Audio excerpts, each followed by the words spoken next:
Impulso TV presenta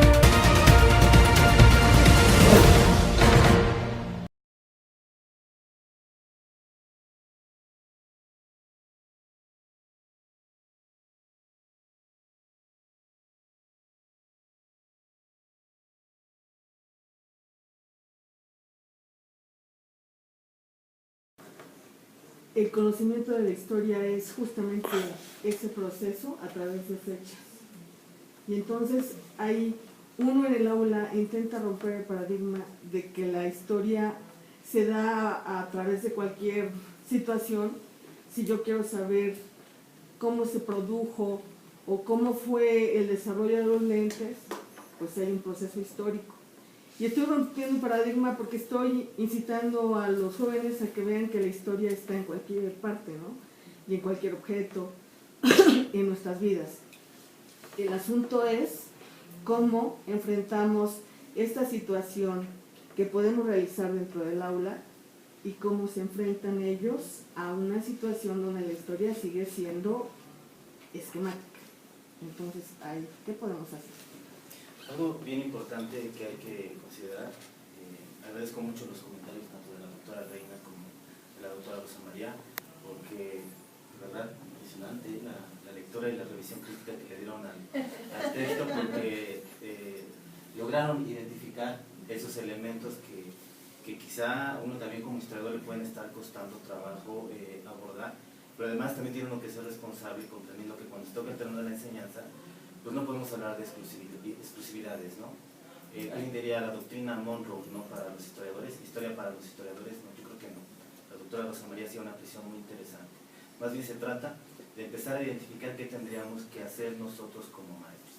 Este texto básicamente sí nos da una propuesta como docentes y no importa en el nivel en el que yo me encuentro, primaria, secundaria, bachillerato, licenciatura.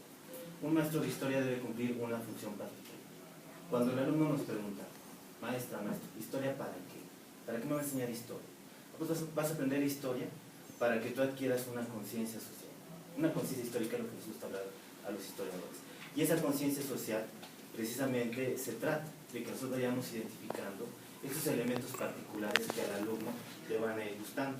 Mencionaba la maestra Rosa María, hay que atender al aprendizaje, efectivamente. La enseñanza es bien importante, pero en los tiempos que estamos viviendo es punto latente que como maestros atendamos la fase del aprendizaje. Entonces, si yo quiero promover una conciencia histórica o una conciencia social, implica que en este caso, para que los alumnos adquieran esa conciencia, yo tengo que estar consciente de qué es lo que voy a enseñar. Si yo soy un maestro de preescolar o de primaria, hay un nivel inmediato en el cual el alumno podrá estarse acercando a la historia, y es la historia, si quieren llamarla hasta episódica, o la historia narrativa. El niño de preescolar, el niño de primaria, aprende en una historia a manera de cuento. Si ustedes son padres y tienen niños pequeñitos, aunque sea la historia oficial, porque yo puedo decir, está mal la historia oficial, en una primera fase para que el ser humano se acerque, puede ser interesante. Cuando el niño puede llegar y empezar a hablarme de los niños héroes, o empieza a hablarme de la batalla del 5 de mayo, o empieza a cantar el himno nacional, o empieza a dar el significado de la bandera, uno diría, pero esto como que lo está rompiendo. Es su primer nivel o su primer acercamiento que él va a tener a la historia. Si este niño empieza a crecer y llega a la secundaria, obviamente que el ejercicio episódico, anecdótico, narrativo, tiene que modificarse, porque ese niño se va a convertir en un joven y ahora va a estar esperando una forma distinta de acercarse a la historia. En la secundaria, el maestro tiene como característica formar una conciencia histórico-social cuando al niño joven lo empieza a incorporar en los elementos básicos que caracterizan teórica y metodológicamente a la historia. Cuestiones como la temporalidad, cuestiones como la espacialidad, ¿no? La causalidad, la secuencialidad, son elementos que el maestro de secundaria tendría que estar trabajando y no quedarse únicamente con el referente factual, ¿no? O repetitivo de las fechas. Necesitamos tiempo y espacio, pero hay que hacer que ese alumno empiece a reflexionar y empiece a recrear estos parámetros. Cuando este jovencito de secundaria termina sus estudios y va a pasar al bachillerato, que vendría a ser nuestra última oportunidad para que él tenga un conocimiento, se pueda entrar a la historia, pues ya no puede ser narración, ni tampoco puede ser la sistematización de estas categorías históricas. Más bien al alumno lo tendremos que empezar a incorporar en una fase de análisis, en una fase de resignificación, como bien decía la doctora Rosa María, a una fase de interpretación que nosotros tendríamos que estar asegurando. Entonces, ese jovencito entre sus 15 y 18 años tendría que estar viendo la historia de manera distinta. Porque, bueno, si usted es nuestra historia, como bien nos dice, sí se ha de encontrar con que no ha de haber momento de inicio de un curso que no estén los alumnos diciéndole, maestra, otra vez historia. ¿Usted es maestra de bachillerato? ¿Usted es maestra de bachillerato? De secundaria. De secundaria, ocurre. Maestra, otra vez vamos a ver la conquista. Me la enseñaron en el kinder, la vi en la primaria, otra vez historia, por favor, ya no más. Parece que estamos repitiendo. Sí, sí se estaría repitiendo si estoy en esa frialdad de estar actuando de manera inconsciente. Recito fechas, memoriza personajes, registra información, que entonces el alumno dirá, pues es lo mismo que vi en la primaria, en la secundaria y en el bachillerato. Cuando más bien uno tendría que darse la tarea de hacerse consciente de qué es lo que tendría que estar implícito en la forma que aprende un alumno. Decía la doctora Reina, y muy atinadamente, viene en la conclusión una condicionante donde el historiador enseñante tendría que empezar a incorporarse en los elementos metodológicos y técnicos. Y hacía una pregunta bien interesante la doctora. ¿Y lo teórico? Yo les podría decir, caso de los historiadores. Los historiadores tenemos un dominio de la teoría de la historia.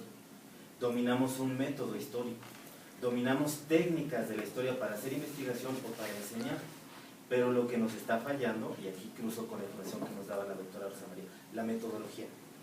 O sea, tengo bien claro qué es historia, pero no sé cómo la voy a bajar con el estudiante.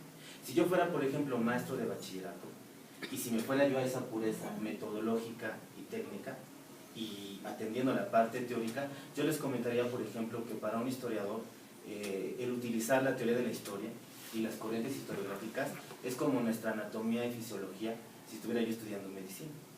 Si yo, historiador, no sé de historiografía, entonces no puedo promover esta conciencia histórica en el estudiante. Y entonces cuando lo lleve al terreno operativo, lo que va a ocurrir es que el alumno se va a encontrar con esa práctica donde dirá, pues este maestro sabe historia, pero no está logrando promover en mí una intuición ni emotiva ni volitiva. O sea, no tengo el interés, no tengo la voluntad para aprender, porque la forma en la que se va enseñando la historia no tiene ese sentido para mí. La historia está en estos momentos en peligros de extinción. Yo les digo a mis alumnos y a los colegas, si no nos ponemos listos, los historiadores, vamos a desaparecer, nos va a pasar lo de los dinosaurios, en el buen sentido de la palabra, ¿verdad? ¿Por qué? Porque uno va observando, por ejemplo, las políticas, y vamos encontrando esas políticas donde la historia cada vez más está perdiendo mucho sentido y presencia.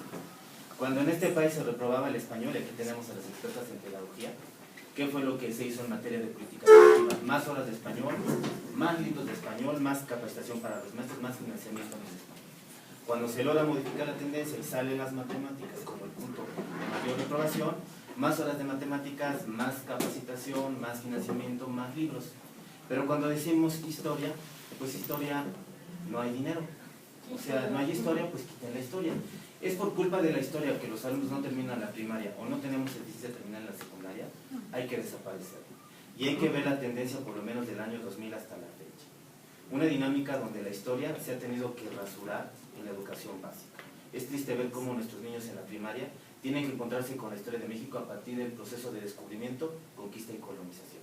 Decía muy bien la doctora, el análisis de ese discurso político que está muy marcado, ¿qué conciencia quiero yo promover en esos niños? El del sometimiento. O sea, ya no hay ese pasado mesoamericano, no te sientas orgulloso de eso.